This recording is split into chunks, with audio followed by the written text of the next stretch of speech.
네, 오늘 말씀은 야고보의 마지막 권면이라는 제목으로 말씀을 드리겠습니다. 야고보의 마지막 권면. 사랑하는 여러분 모두 한 주간 주님의 은혜 안에서 잘 지내셨을 줄 믿습니다. 오늘도 주일을 맞아 하나님께 예배하러 오신 여러분 모두를 진심으로 환영합니다. 저는 오늘 말씀을 통해 성령 하나님께서 여러분의 삶에 놀라운 변화를 일으켜 여러분의 삶을 축복의 삶으로 바꾸어 주실 줄로 믿습니다. 사랑하는 여러분, 오늘 저는 여러분들에게 야고보 사도가 마지막으로 권면한 말씀 12절의 맹세하지 말라, 13절부터 18절의 고난의 때에 기도하라, 그리고 19절과 20절의 이단의 유혹에서 건져내라는 말씀을 전하도록 하겠습니다. 자, 첫 번째 말씀을 전하겠습니다. 맹세하지 말라. 12절을 한번 읽어보겠습니다. 네, 형제들아, 무엇보다도 맹세하지 말지니 하늘로나 땅으로나 아무 다른 것으로도 맹세하지 말고 오직 너희의 그렇다 하는 것은 그렇다 하고 아니라 하는 것은 아니라 하여 제 정함을 면하라. 아멘. 자, 이 말씀은 바로 우리 주 예수님께서 제자들에게 가르친 맹세에 관한 교훈하고 동일한 말씀입니다. 예수님이 가르치신 말씀을 한번 읽어보겠습니다. 마태복음 5장 34절에서 37절까지의 말씀인데, 나는 너희에게 이르노니 도무지 맹세하지 말지니 하늘로도 하지 말라, 이는 하나님의 보좌이며 땅으로도 하지 말라, 이는 하나님의 발등상이며 예루살렘으로도 하지 말라, 이는 큰 임금의 성임이요 내 머리로도 하지 말라, 이는 내가 한 트럭도 희고 끊게 할 수 없음이라. 오직 너희 말은 옳다 옳다 아니라 아니라 하라. 이어서 지나는 것은 악으로부터 나느니라. 아멘. 자, 오늘 말씀에 보면은 바로 주님께서 뭐라고 말씀하십니까?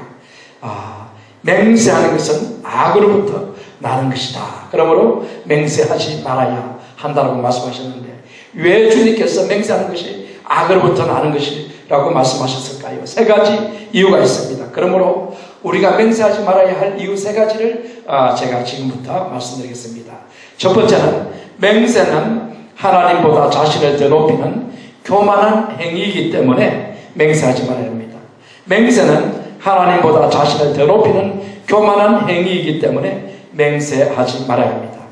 나는 나의 가문을 두고 맹세한다 라고 말하는 사람이 있는데, 이와 같이 말하는 분은 자신의 가문을 하나님의 주권보다 더 높이는 사람입니다. 또 어떤 사람은 나는 하나님의 이름으로 맹세한다 라고 하나님의 이름으로 맹세를 하는 사람들이 있는데, 이런 사람들은 자신이 하나님의 주권을 좌지우지할 수 있는 사람이라고 생각하는 분들입니다.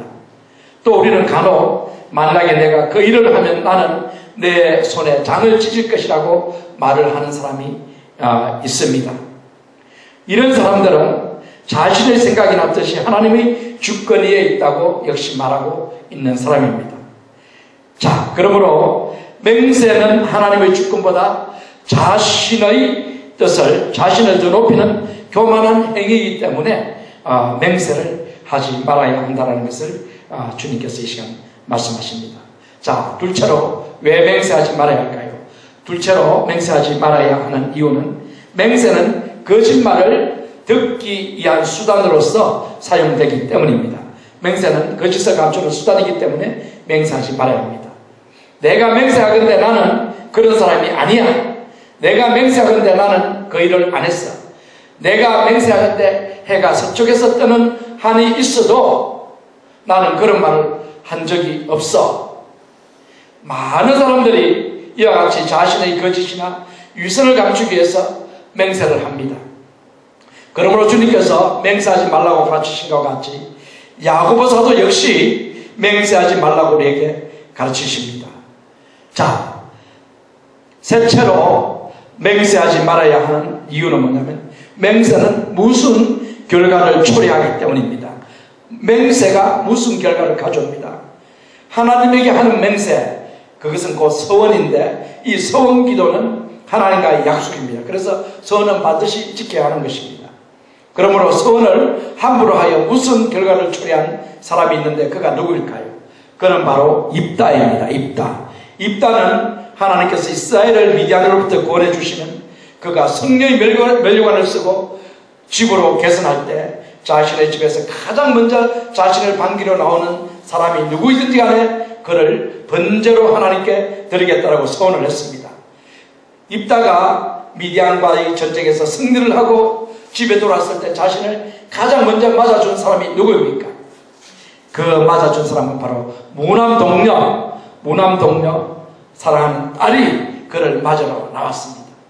그러므로 입다는 하나님께 서원했기 때문에 그 딸을 번제물로 하나님께 드릴 수밖에 없었습니다. 하나님께 서원을 지켰다라는 점에서 입다의 믿음을 칭찬할 수 있겠지만 그의 섣부른 서원 때문에 무슨 결과, 자기 딸을, 사랑하는 딸을 번제물로 불에 태워서 하나님께 제사로 드리는 제물로 바칠 수밖에 없는 그런 비극을 피할 수가 없었던 것입니다. 입다가 만약에 서원을 하지 않았다면, 그런 서원을 하지 않았다면 입다는 사랑하는 딸과 평생 동안 아름다운 생애를 누렸을 것입니다. 그러므로 야고보 사도는 우리들에게 맹세 대신 그렇다 하는 것은 그렇다 하고 아니라 하는 것은 아니라 하여 재정함을 면하라고 우리에게 가르칩니다. 여러분 모두 이 권면을 받아들여 여러분의 생각과 판단으로 아닌 것은 아니다, 맞는 것은 맞다, 모르겠는 것은 모르는 것은 모른다라고 말씀하시기 바랍니다. 거기에서 넘어서 나는 맹세하건대 이것이 옳다, 내가 맹세하건대 이렇다 저렇다 이렇게 말씀하지 마시기 바랍니다. 사랑하는 여러분, 야고보사도가 오늘 본문에서 우리에게 준 첫 권면은 맹세하지 말라입니다. 저는 여러분들에게 고난의 때에 이제 기도하라라는 이 교훈, 두 번째 교훈을 말씀드리겠습니다. 고난의 때에 무엇하라고요? 고난의 때에 기도하라. 인생은 고난과 즐거움이 상존합니다. 이 세상에 사는 동안에 여러분들은 좋은 일로 기쁜가 하면 슬픈 일이 닥치고 일이 잘 되는가 하면 일이 잘 안 풀릴 때가 있을 것입니다. 어떤 아주머니가 비가 오는 날이면 소금 파는 아들 때문에 마음이 아팠고 맑은 날씨면 우산 파는 아들 때문에 마음이 아팠습니다. 그녀는 단 하루도 마음 편할 날이 없었습니다. 이런 사정을 알게 된 지혜로운 어떤 사람이 그 아주머니에게 비가 올 때는 우산 파는 아들을 생각하고 생각하면서 기뻐하고 맑은 날이면 햇빛이 쨍쨍 찌는 날이면 소금 파는 아들 때문에 생각하며 기뻐하라고 조언을 해 주었다고 합니다. 우리들에게는 소금 파는 아들과 우산 파는 아들을 둔 아주머니처럼 우리의 생에 즐거운 일과 슬픈 일, 즐거운 일과 고난의 날, 즐거운 날과 고난의 날이 늘 이렇게 교차하고 있는 것을 볼 수 있습니다. 야고보 사도는 이 사실을 13절에서 아주 분명하게 말을 하고 있습니다. 너희 중에 고난을 당하는 자가 있느냐 저는 기도할 것이요 즐거워하는 자가 있느냐 저는 찬송할 것이냐. 인생은 바로 이런 것입니다. 즐거운 날이 있는가 하면 또 고난 당하는 날이 있다. 그러므로 우리가 해야 될 것은 뭐냐면 즐거운 날에는 찬송하고 고난 당할 때는 기도하라고 야고보 사도가 우리에게 권면을 하고 있습니다. 자, 저는 지금부터 이제 여러분들에게 고난의 때에 어떻게 기도를 해야 할 것인가, 기도하는 자세 세 가지를 말씀드리도록 하겠습니다. 고난의 때에 어떻게 기도해야 될까 네 가지를 말씀드리겠습니다. 첫 번째는 고난의 때에 주의 종에게 중보 기도를 요청하십시오라는 말씀을 드리겠습니다. 14절을 읽어보면 너희 중에 병든 자가 있느냐 저는 교회의 장로들을 청할 것이요 그들은 주의 이름으로 기름을 바르고 이하여 기도할지니라. 야고보 사도는 주의 종이 병든 자들에게 기름을 바르고 기도하게 하라고 권면합니다. 여기서 기름 바른다는 의미는 두 가지입니다. 첫째는 구약시대에 기름 바른 사람은 바로 기름 부음 받은 사람은 제사장, 왕, 그리고 선지자, 즉 하나님 앞에 거룩하게 선별된 사람들이 기름 부음을 받았습니다. 그러므로 병든 사람에게 기름 바르라고 한 것은 병자가 죄악의 더러움으로부터 씻겨져서 거룩하게 선별된 사람이 되게 하라는 의미입니다. 이것은 병든 사람이 병낫기위해서는 과거의 더럽고 추악한 삶을 회개하고 하나님께 자신의 치유를 위해 기도해야 함을 의미합니다. 둘째는 기름은 바로 성령을 상징합니다. 그러므로 주의 종이 병자에게 기름을 바르고 기도하는 것은 병자가 성령 충만한 주의 종과 함께 기도하여 성령의 권능으로 치유함을 받는다는 의미입니다. 사랑하는 여러분, 여러분들이 고난당할 때 주의 종 목사님을 초청하여 중보 기도를 받으시기 바랍니다. 자, 두 번째 고난의 때에 기도하는 자세는 고난의 때에 믿음의 기도를 드려라. 믿음의 기도를 드리라는 것입니다. 15절을 보면 믿음의 기도는 병든 자를 구원하리니 주께서 저를 일으키시리라. 혹시 죄를 범하였을지라도 사심을 얻으리라. 믿음의 기도는 병든 자를 어떻게 한다고요? 구원하리니 주께서 저를 일으키시리라. 혹시 죄를 범하였을지라도 사심을 얻으리라 라고 주님께서 말씀하고 있습니다. 야고보 사도는 주의 종이 병든 자들에게 이제 기름을 바르고 기도하라고 말씀했는데, 이제 이 병든 자는 어떤 자세로 기도해야 되냐면 믿음의 기도를 드려야 된다는 것을 이 시간 말씀을 하고 있습니다. 믿음의 기도. 사랑하는 여러분의 병 고침받기 원하신다면 하나님께서 여러분의 병을 반드시 고쳐주실 것이라는 믿음을 갖고 믿음의 기도를 드리시기 바랍니다.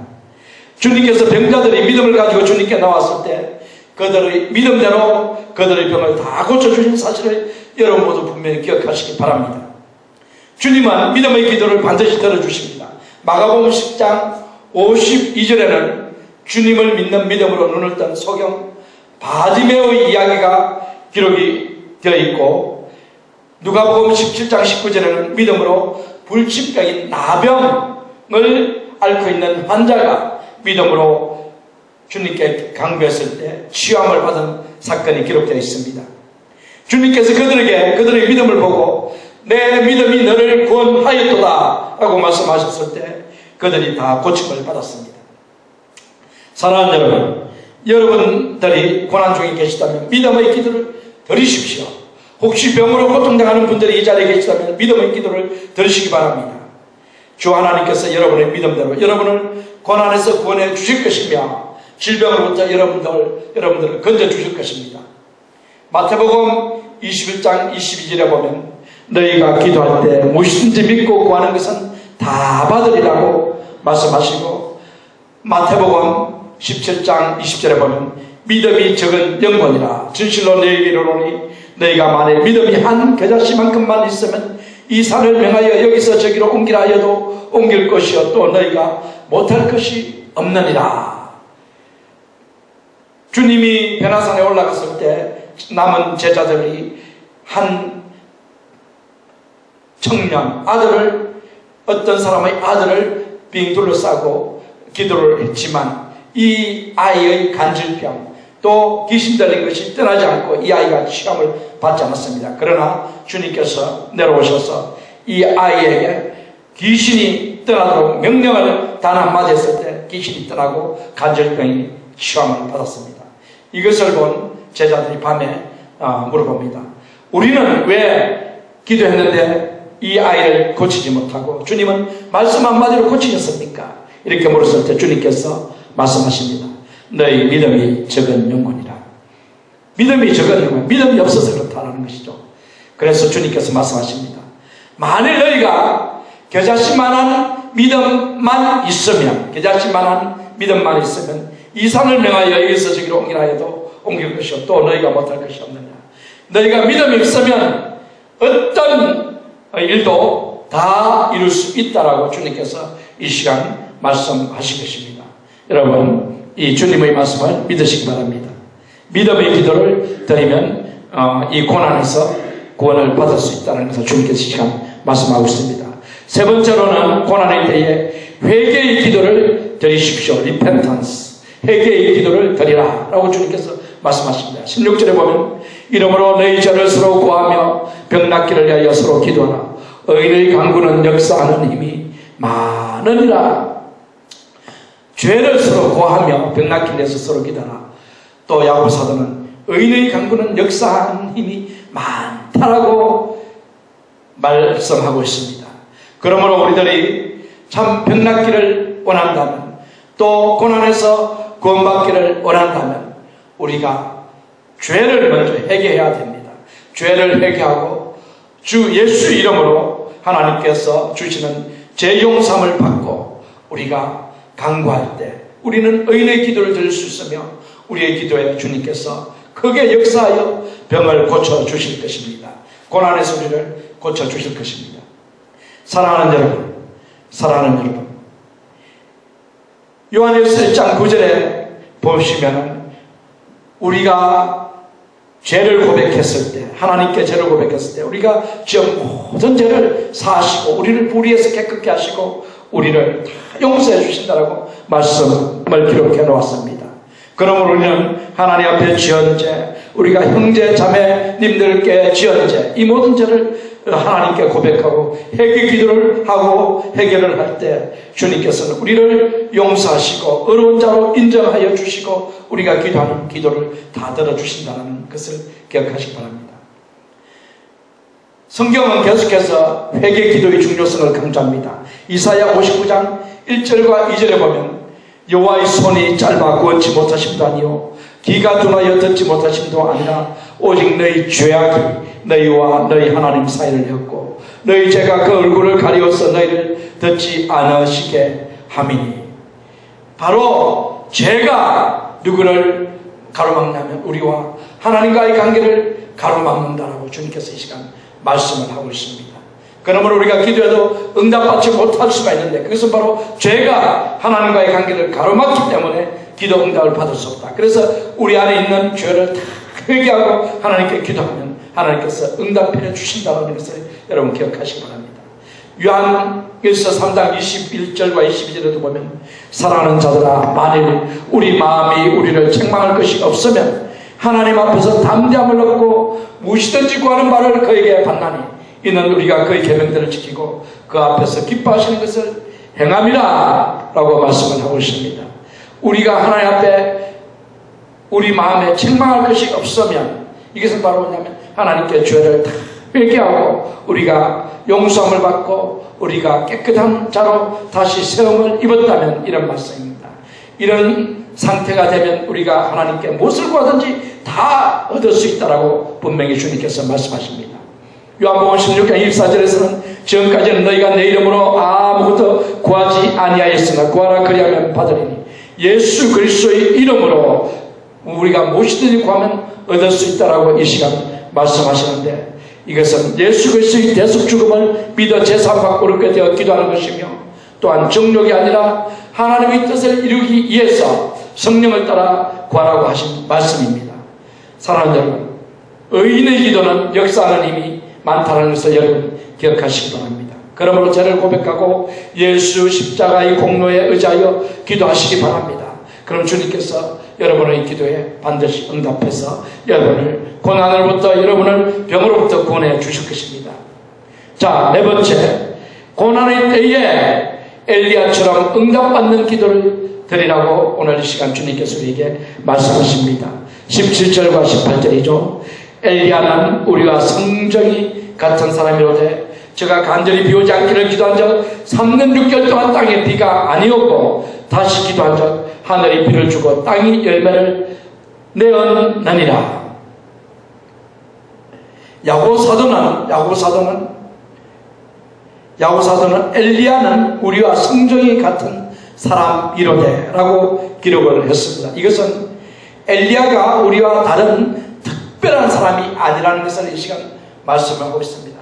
엘리야가 우리와 다른 특별한 사람이 아니라 엘리야도 우리와 똑같은 사람이다. 여기서 성정이라는 것은 호모이오파토스인데 이것은 우리와 같은 고통을 느끼며 우리와 같은 감정을 가지고 살고 있는 사람이라는 뜻입니다. 엘리야가 우리와 똑같은 사람이란 뜻이죠. 그런데 엘리야는 3년 6개월 동안 이스라엘 땅에 비가 내리지 않도록 기도했을 때 하나님께서 비를 내리지 않게 해주셨다는 것입니다. 엘리야는 우리가 다른 점은 뭐냐면 탁월하게 기도 응답을 받은 사람이라는 것입니다. 그가 기도했을 때 기도가 응답되었다는 것입니다. 분명하게 응답되었다는 것입니다. 왜 엘리야는 그와 같이 우리와는 다르게 확실하게 기도 응답을 받았다고 여러분 생각하십니까? 그 이유는 야고보 사도가 말합니다. 엘리야는 의인이었다. 의인, righteous man이었다라고 강조를 하고 있습니다.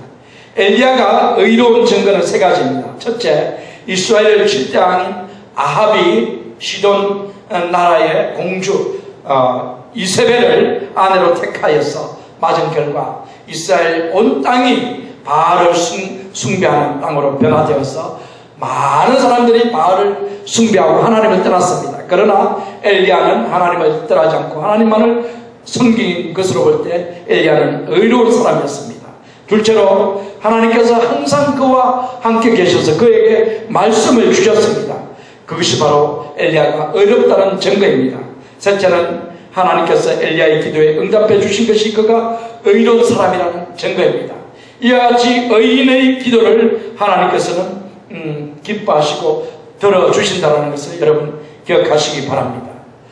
자, 사랑하는 여러분, 그러므로 오늘 이 시간 엘리야와 같이 우리도 기도 응답을 받아야 되는데, 그러게 하기 위해서는 바로 우리가 의인이 되어야 되는데, 의인은 바로 예수 그리스도의 보혈의 공로로 우리가 이 죄사함 있고, 또 우리가 일상생활 속에서 지은 이 모든 죄들, 하나님을 거역한 죄, 불순종한 죄, 또 형제 자매들 간에 우리가 사랑을 긍휼을 베풀지 못한 죄, 이런 모든 죄들을 주님 앞에 내놓고 회개 기도함으로 인해 가지고 우리의 삶이 변화되고 회복됨으로써 우리가 의인이 될 수 있다는 것을 이 시간 기억하시기 바랍니다. 이러한 상태에서 우리가 하나님께 간절히 기도할 때 하나님은 엘리야처럼 우리의 기도를 응답해 주신 것입니다. 엘리야는 이스라엘 자손들이 바알과 아세라를 섬기고 있었는데 그들을 하나님께 되돌려 그들이 하나님을 다시 섬기도록 하기 위해서 이스라엘 땅에 3년 6개월 동안 비가 오지 않도록 기도했습니다. 하나님께서 그의 기도에 응답하여 이스라엘 땅에 3년 6개월 동안 비를 내려주지 않았습니다. 또한 엘리야는 하나님을 대적하는 바알과 아세라 선지자 850명과 대결하여 하나님의 불을 갈멜산 제단에 내려서 그들을 이기고 난 다음에 그들을 완전히 다 죽이고 갈멜산 꼭대기에 올라가서 하나님께 이스라엘 땅에 비가 오도록 간절히 기도를 했습니다. 이 엘리야의 간절한 기도에 하나님께서 응답하여 이스라엘 온 땅에 큰 비를 내려주셔서 하나님께서 이스라엘 땅에 큰 비를 내려주셔서 이스라엘에 비를 내리게 하시고 이스라엘에게 가뭄을 오게 하시고 또한 하나님께서 이스라엘에 풍작을 주시는 분이심을 분명히 알도록 해주신 사건을 여러분 기억하시기 바랍니다. 바로 엘리야가 간절히 기도했을 때 하나님께 기도 응답을 받았습니다. 이와 같이 우리도 엘리야처럼 기도하는 그런 아름다운 모습을 보여서 엘리야와 같이 응답받는 기도를 해야 될 줄로 믿습니다. 하나님은 바로 이와 같이 응답받는 기도, 엘리야처럼 기도하는 이런 아름다운 성도님들을 기뻐하십니다. 여러분이 고난 가운데 있을 때 하나님께 이와 같이 간절하게 믿음의 기도를 드리시고 회개의 기도를 드리시고 엘리야 같은 기도를 드려서 여러분들의 이 고난을 이겨낼 수 있고 구원받을 수 있고 또 여러분들이 아픈 몸으로부터 병으로부터 치유함을 받는 놀라운 축복이 여러분 삶에 있기를 주님의 이름으로 축원합니다. 자, 이 시간 이제 고난의 때에 기도하라고 엘리야가 야고보 사도가 우리에게 권면을 했는데 이제는 야고보 사도가 우리에게 권면하는 세 번째가 뭐냐면 이단에 유혹받아 빠진 자들을 구원하라는 권면을 마지막으로 하고 있습니다. 야고보가 마지막으로 야고보서에서 권면하는 내용은 뭐냐면 이단에 유혹 당해가지고 진리를 버리고 이단에 빠져있는 자들을 구원하라고 이 시간 우리에게 권면합니다. 19절과 20절입니다. 내 형제들아 너희 중에 미혹하여 진리를 떠난 자를 누가 돌아서게 하면 너희가 알 것은 죄인을 미혹한 길에서 돌아서게 하는 자가 그 영혼을 사망에서 구원하여 허다한 죄를 덮을 것이니라 라고 말씀을 하고 있습니다. 1세기 때나 지금 우리가 살고 있는 이 세대나 할 것 없이 이단이 판을 치는 시대입니다. 이단이 판을 치는 시대예요.